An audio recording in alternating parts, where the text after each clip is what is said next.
Hello friends, super magic રસોઈમાં મિત્રો હું આપનું સ્વાગત કરું છું।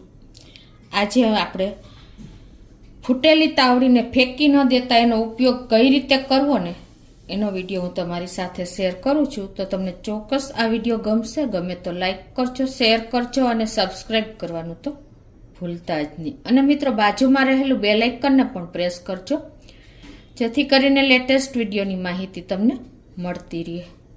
તો મિત્રો આપણે ઘણી વખત તાવડી ફૂટી જાય છે અને ફેંકી દઈએ છીએ, પણ એનો રીયુઝ આપણે કઈ રીતે કરવો ને એ આપણને લોકોને ખ્યાલ નથી હોતો। એટલે આજે હું તમારી સાથે એને એ વિડીયો શેર કરું છું। તો આ જો આપણે તાવડી તૂટવાનું કારણ પણ મેં તમને જણાવ્યું હતું, મેં વિડીયો શેર કર્યો છે કે તાવડી જલ્દી કેમ તૂટી જાય છે। તાવડીને લાંબો સમય સુધી સાચવવા માટે આપણે શરૂઆતમાં તાવડીનો ઉપયોગ કરીએ ત્યારે કઈ પ્રોસિજર કરવી એ વિડીયો પણ મેં શેર કર્યો છે કે લાંબો સમય સુધી તમારી તાવડીમાં તિરાડ પણ નહીં આવે। તો આજે આ તૂટેલી તાવડીને આપણે ફેંકી ન દેતા એનો ઉપયોગ કરવાનું બતાવું છું। તો એના માટે જો આ મારી તાવડી તૂટેલી છે તો એના તમારે શું કરવાનું, પહેલાં તો આ રીતે કટકા નાના નાના કરી લેવાના, આ રીતે હાથેથી ભાંગીને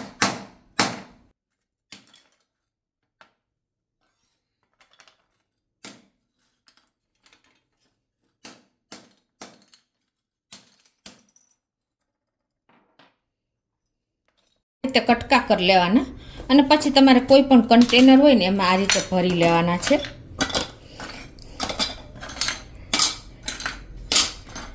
વધારાનો વેસ્ટેડ ડબ્બો હોય એ પણ તમારે ચાલે।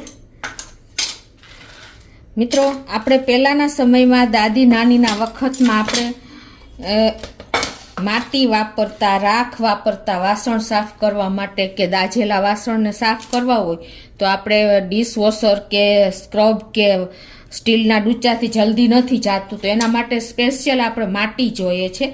તો આપણે અત્યારે હવે આ સમયમાં ક્યાંય માટી જોવા જ નથી મળતી, કેમ કે આપણે લોકો મોસ્ટ ઓફ આપણે લિક્વિડ કે પાવડરનો ઉપયોગ કરીએ છીએ, એનાથી તો જાતું જ નથી। આપણે આ દાઝેલા વાસણ હોય, જો આવી રીતે આ લોયા દાઝેલા હોય તો આ કાળાશ દૂર કરવા માટે આપણે માટીનો ઉપયોગ કરીને તો જલ્દી ક્લીન થઈ જાય છે, એટલે કે ચોખ્ખા થઈ જાય છે અને બાકી આમને વધતું જ જાય છે, કેમ કે લિક્વિડ કે સાબુ કાંઈ ઉપયોગ જ નથી થતો।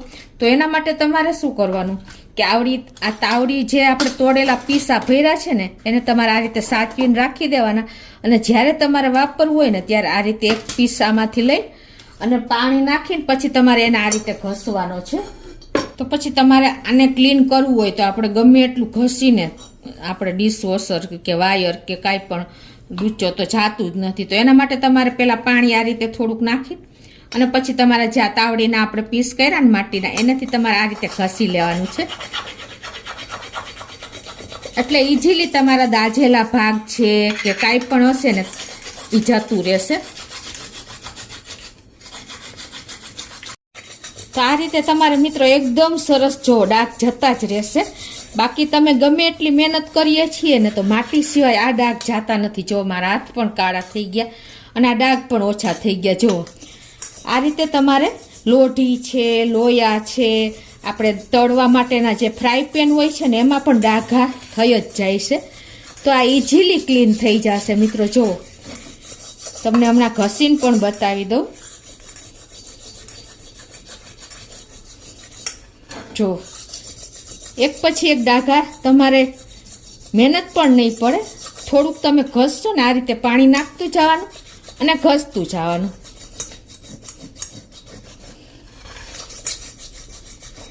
આ બધા જ ડાઘ દૂર થઈ જશે મિત્રો। આપણે સિટીમાં હોય છીએ તો માટી ક્યાંય જોવા જ નથી મળતી, તો તમે આ તાવડીને ફેંકી ન દેતા આ રીતે તમે ઉપયોગ કરશો ને તો તમારે મહેનત વગર વાસણ, દાઝિયા વાસણ સાફ થઈ જશે। જો મિત્રો આ કેવા ડાઘ છે, એને પણ તમારે આ રીતે પાણી નાખી અને આ રીતે ઘસી જ નાખવાનું। તમને બતાવી પણ દવા મોટો ડાઘ છે એ જ।